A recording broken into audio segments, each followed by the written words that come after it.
जिस वाहन से जिन सड़कों पर चलना बहुत असुरक्षित हो सकता है, वहाँ उन वाहनों से मत जाओ। चाहे बात कोई सी भी हो, चाहे जाना कितना भी ज़रूरी क्यों ना हो। वहाँ तक पहुँच पाने के लिए सुरक्षा का ध्यान देना बहुत ज़रूरी है। पिछले कुछ दिनों में तुमने ऐसे वाहनों का प्रयोग किया है जो टूटे हुए सड़क पर गिरने की संभावना बहुत रखते हैं, और तुम ये सबसे अवगत होते हुए अपने जान को जोखिम में डाले हो, और ये कितना गलत है ये तो तुम्हें अच्छे से मालूम है। तो अब ये चीज़ तुम्हें नहीं करना है, ध्यान रखना इस बात का। तुम पूरे महीने के लिए ना अलग अलग चीज़ों में, अलग अलग खातों के हिसाब से किस महीने किस चीज़ में कितने पैसे लगने वाले हैं या लगने चाहिए, जो तुम्हें उचित लगता है उतने पैसे बांट कर रखो, और कोशिश करो कि तुम उस पर अमल करो। क्योंकि अभी ना तुम्हारे हाथ से पैसे निकल जाते हैं या निकलवा लिए जाते हैं, और तुम्हें समझ नहीं आता कि ये सब कहाँ जा रहा है। लेकिन अगर तुमने एक हिसाब रखना शुरू कर दिया और तुमने पहले ही सोच लिया कि हर एक चीज़ के लिए इतने पैसे होने चाहिए वाजिब, तो उसके बाद तुम्हारे पास पैसे बचेंगे।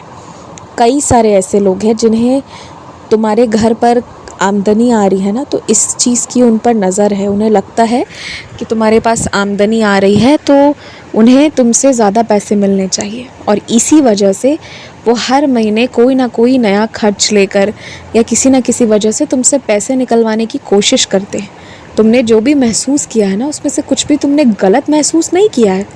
हर एक चीज़ तुमने सही महसूस करी है, हर एक चीज़। तो इसीलिए अब तुम सोच लो, अगर कोई खाने पीने के नाम से मांग रहा है तो ये बात तो तय है कि तुम मना भी नहीं कर सकते हो। पर तुम्हें पता है कि कोई पूरे महीने कभी भी तुमसे आएगा, इस तरह से पैसे निकलवाएगा। और कुछ चीज़ों के लिए मांगना वाजिब होता है, पर अधिकांश चीज़ें जिसके लिए मांगी जाती हैं वो वाजिब नहीं होती है। तुम्हारे पैसे ले जाकर पार्टियां की जाती हैं, तुम्हारे खून पसीने की कमाई 1 मिनट में गवा दी जाती है, जिससे लोग अपनी प्रतिष्ठा कमाते हैं और वहाँ भी तुम्हारी बुराइयां करते हैं। ये सब तो तुम जानते हो, अवगत हो। तो उनके ना महीने का बांध दो कि उन्हें महीने में तुम कितने पैसे दोगे, और उन्हें उतने ही पैसों में चलाना है। ये चीज़ कहते हुए उनके पैसे बांध दो। इतना ज़रूर दो कि हाँ, उनके खर्च अच्छे से निकले, जो जिस वजह से वो तुमसे पैसे मांगते हैं वो वजह पूरी हो। लेकिन उसके अलावा जो गड़बड़ करते हैं ना, उसकी जगह उसकी कोई भी जगह नहीं होनी चाहिए। ये चीज़ तुम देख लेना, और ये करना अब बहुत ज़रूरी है। क्योंकि सिर्फ कमा लेना ही बहादुरी की बात नहीं है, उसे बचा लेना उससे भी बड़ी बात है। और कितना भी कह लो, कुछ भी कह लो, पर अगर तुम्हारे पास 2 पैसे हैं तो तुम्हारे मन में सुकून और शांति बनी रहेगी। तुम्हें कभी किसी के आगे हाथ नहीं फैलाना होगा। इसीलिए इस चीज़ का तुमने पूरा पूरा ध्यान देना है। तुमने पिछले कई सालों में पशुओं की सेवा की है। विशेषकर तुमने जानवरों में कुत्ते की सेवा बहुत की है, और उस रूप में मैंने तुम्हारी सेवा को पाया है। हमेशा मैंने तुम्हारी सेवा को पाया है। तो इसीलिए जो उस तरह की तुमने सेवा की है ना, उसी का कमाल कहो, उसी की कृपा कहो कि तुम्हारा ध्यान जानवरों को पूजते पूजते पशुपतिनाथ यानी कि महादेव की ओर लगता है और मेरी ओर लगता है। तुमने जितना जानवरों को प्रेम दिया है, जितना उनकी सेवा करी है ना, उस प्रेम से परमात्मा भी बहुत प्रसन्न है। और भविष्य में भी जब तुम लायक रहो, चीज़ें तुम्हारे हिसाब से हों, तो तुम पुनः वैसी सेवा करना।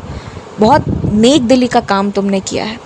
कोई भी जानवर, अधिकांश जानवर तब तक घातक नहीं होते ना जब तक उन्हें छेड़ा ना जाए, उन्हें तंग ना किया जाए।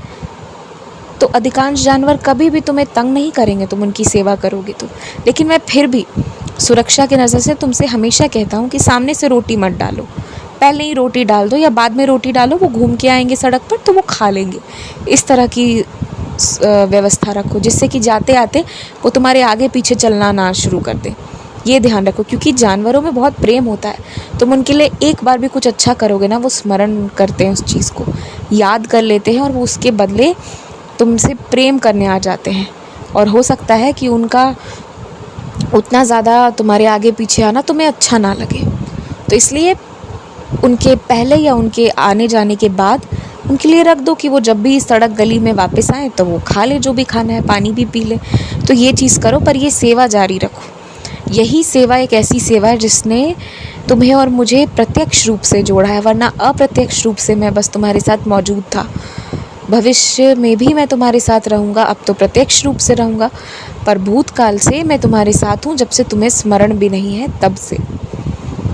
अच्छा सुनो, तुम्हें जिस रंग के कपड़े पसंद आ रहे थे ना मेरे लिए, वो रंग मुझे नहीं चाहिए। मुझे कोई दूसरा रंग चाहिए, और ऐसा रंग चाहिए जो तुम भी पहनो। जैसे कपड़े तुम धारण करो वैसे ही रंग के कपड़े मेरे लिए लेकर आओ। मैं यही चाहूँगा।